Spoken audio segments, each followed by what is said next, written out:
हा प्रश्न oscillation chapter वर सीईटी 2021 ला आलाय.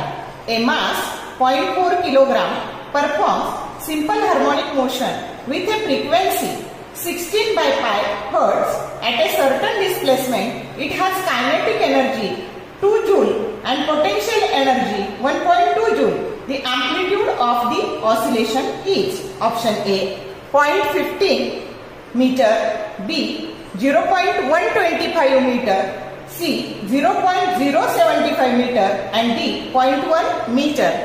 आता इथे आपल्याला काय दिलंय तर हे जे आपलं मास आहे ते 0.4 किलोग्राम आहे आणि फ्रिक्वेन्सी ही 16 बाय पाय हर्ट्ज आहे आणि आपल्याला कायनेटिक एनर्जी 2 जूल दिलेली आहे, पोटेन्शियल एनर्जी 1.2 जूल दिलेली आहे आणि त्यावेळी आपल्याला अँप्लिट्यूड काढायचं आहे.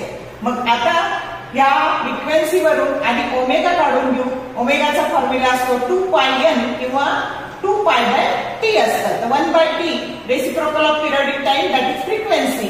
फ्रिक्वेन्सी दिली म्हणून फॉर्म्युला 2 पाय एन वापरायचा. मग 2 पाय यांची किंमत 16 बाय पाय टाकायची. पाय पाय कॅन्सल झाले आणि 16 टू जा 32 रेडियन पर सेकंड ही अँग्युलर व्हेलॉसिटी झाली. मग टोटल एनर्जीचा formula kinetic energy plus potential energy 2 plus 1.2 that is 3.2 joule ही टोटल एनर्जी. आता आपल्याला जर अँप्लिट्यूड काढायचं आहे तर टोटल एनर्जीचा फॉर्म्युला वापरायचा half M omega square A square. मग ए स्क्वेअर काढायचं अँप्लिट्यूड काढायचं म्हणून ए स्क्वेअर साठी फॉर्म्युला ऍडजस्ट केला. A square that is equal to 2 times total energy divided by M omega square. 2 total energy आहे 3.2 आणि मास आहे 0.4 आणि ओमेगा आलं 32 त्याचा स्क्वेअर. मग आता याला कॅल्क्युलेशन कसं ऍडजस्ट करायचं तर 2 into 3.2 0.4 ची किंमत 4/10 टाकायची आणि इंटू 32 चा स्क्वेअर. आता डिनॉमिनेटरचा डिनॉमिनेटर इट बिकम्स न्यूमरेटर.